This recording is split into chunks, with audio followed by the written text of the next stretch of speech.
I may fall down, I may break my bones. Am I okay for that? What did you just say?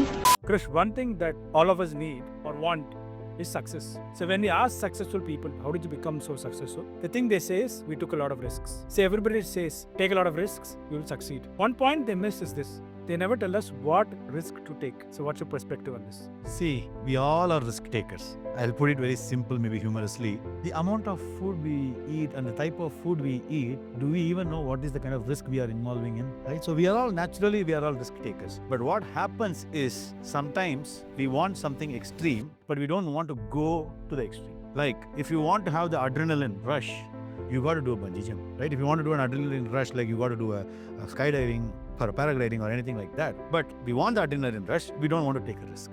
Risk is never a bad, but what happens is most of the time we do not calculate the risk. When I learned my paragliding, I first asked the question to myself, there is a chances that I may fall down. Yes, with the glider is behind me, I may fall down, I may break my bones. Am I okay for that? If I am okay for that, I should go ahead and learn paragliding. If I am not okay for that, I should tell myself paragliding is not my cup of tea. This is as simple as that. The real problem is I want it, but I don't want to do what it takes to get there. That is the biggest issue. The amount of risk I will take, you may not take. You take that back! But ask yourself a question. Anything will involve risk. Going in a bus has risk. Going in an aircraft has risk. Walking on the road has risk. What are we okay with is a question we need to ask. If I want to get 1 crore of money, the amount of risk I need to take is something I need to sit and calculate. And in today's world, there are various ways to mitigate risk. There is nothing without risk, but there are a lot of mitigations for risk. But only if we understand what is the risk involved and the readiness to face that risk, we will identify the mitigation plan, right? So please be clear. Either I want to know the risk and decide whether I want to get there or not, or just ignore it. As simple as that. You don't need to fuss about something like, I want it, I don't know what risk involved. The basic fear is you don't want to know what is the risk. What can happen with that risk? You don't want to even give it a thought about that risk. And that is what you're getting stopped, and then we say, I don't know what risk to take. And risk for you may be different, risk for me may be different. The amount of risk you will take, I may not take. The amount of risk I will take, you may not take. But risk is something inevitable. If you sit and think, you will get to know whether you want to take the risk or not. 16, you were 126 kilos. Yes. Today you are a power lifter. Yes. So what triggered this transformation? I have been in this vicious circle of joining the gym on January 1st and then quitting the gym on January 7th. But what made me different on 2016 April is I planned for an All India drive. That was a great anchor for me. I tell this to all people, associate yourself with something which you want to achieve. That will give you a lot of drive to do that. I wouldn't call it as a motivation. Motivation is very short-lived thing.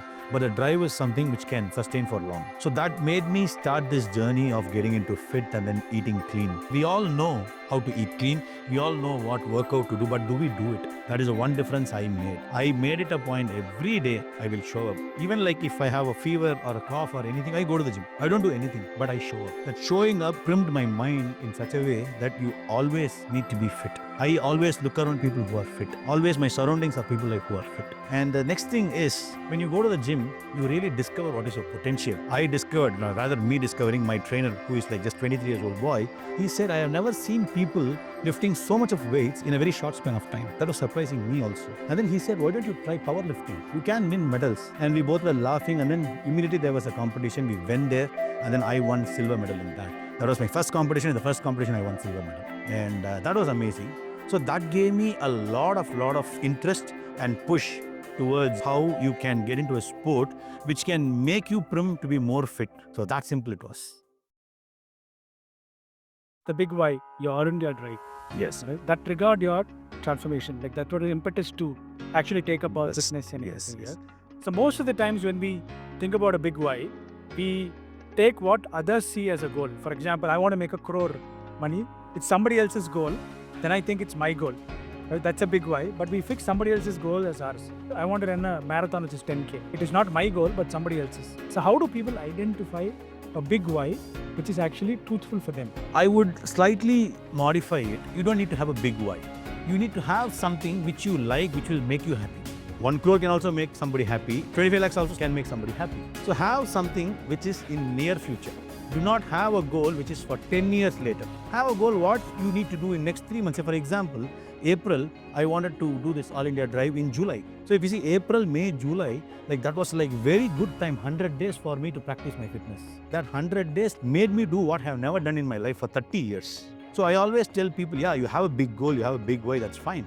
But start with something small and which can be accomplished in near future. So small wins make a big win. Sometimes if you are late to a place, it's okay. You don't need to worry about it. Wait, what? Krish, the All India drive. Any unforgettable experience in that drive? The entire drive is absolutely unforgettable. I will put something few. I was always a delicate darling before 2016. I can hold my bowl for 7 days unless I get a very clean Western closet. That's how I was. But today, if you ask me, all I need is a hideout.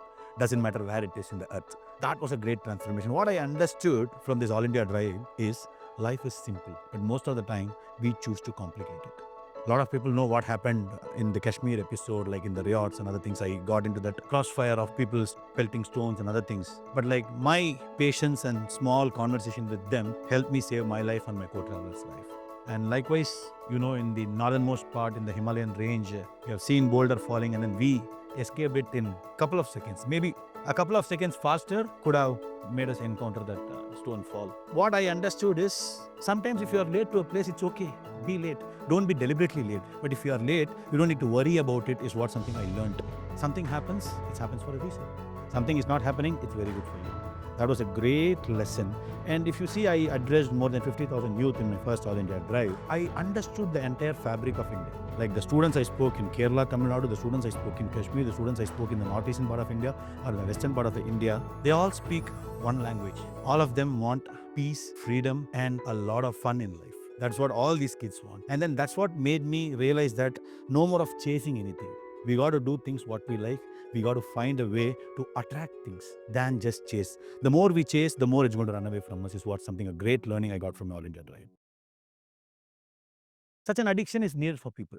Really? You've traveled extensively. Why the love for Himalayas? More than I say why I love a lot Himalayas, people should come to Himalayas. The Himalayas is spread across several states in India and several thousand kilometers. Each side of Himalaya has like a different texture, different weather conditions, and it's absolutely mind-blowing. You cannot even think, oh, such places exist in Earth. It's not about the beauty, it's about when you sit there, that calmness you get in your mind. I strongly believe in this energy levels. So there's a place where you go, absolutely your mind is gone. And some places where you go, absolutely your mind is amazing. And Himalayas is one such place where the energies are very high, very calm, and of course, though it's in high altitude, oxygen is low, the oxygen is pure.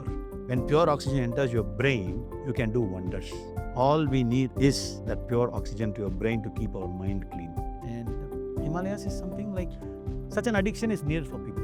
Most of the time we are addicted to sugar, we are addicted to junk foods, we are addicted to so many things. But these kind of an addictions, I go to Himalayas almost every month. I climb there every month, I drive there every month. That made me who I am. And I'm sure biologically or my body age has reduced the last 8 years. Have a start date, have an end date, but in between have no plans. But why? How should Himalayas actually be explored? These days we see a lot of companies and groups which take about 30-40 people to Himalayas over a trek. They go there, trek, come back in about 15 days or 10 days or whatever. In your perspective, what do you think or how do you think Himalayas should be explored? I would tell the word exploration itself is self-explanatory, right? The moment it says self-explorative, you going with a itinerary is not going to make you explorative. Yeah, you can see places. But if you really want to, say for example, most of the places where I conduct retreats, those are the places I have explored as a person alone or with some villagers with me. I go there, I understand that place, I understand about the nitty-gritties, I understand about the history of that place. When you do those things, you get a lot of reflective thoughts. Yeah, you can go with a tour operator and then you can have day 1, I'm going to do this, day 2, I'm going to do this, and day 7, I come back. You can do that as well. But like you just have been to a place. Still it's fine, better than nothing. But if you really want to have a lot of self-introspection, a lot of reflecting thoughts, I would say just go there. Have a start date, have an end date, but in between have no plans. Just go there, be in a place, be there for a couple of days. Extend it to another place, go to a new place. Like we say, like the backpacker. Use that backpacker mode even to be in Himalayas. We all know 1st of January is World's Resolution Day. But how many of you know what is 7th of January? It is the World's Resolution Breaking Day. We all join gym on 1st of January, and 8th of January, everything vanishes. If you want to break it, all you need to do is simple. No matter what, show up to the gym. Even if you don't feel like doing anything, watch other people doing. Go to the gym next day. Maybe take up one exercise and do it for 15 minutes. Go on the third day, take one more exercise and do it for 25 minutes.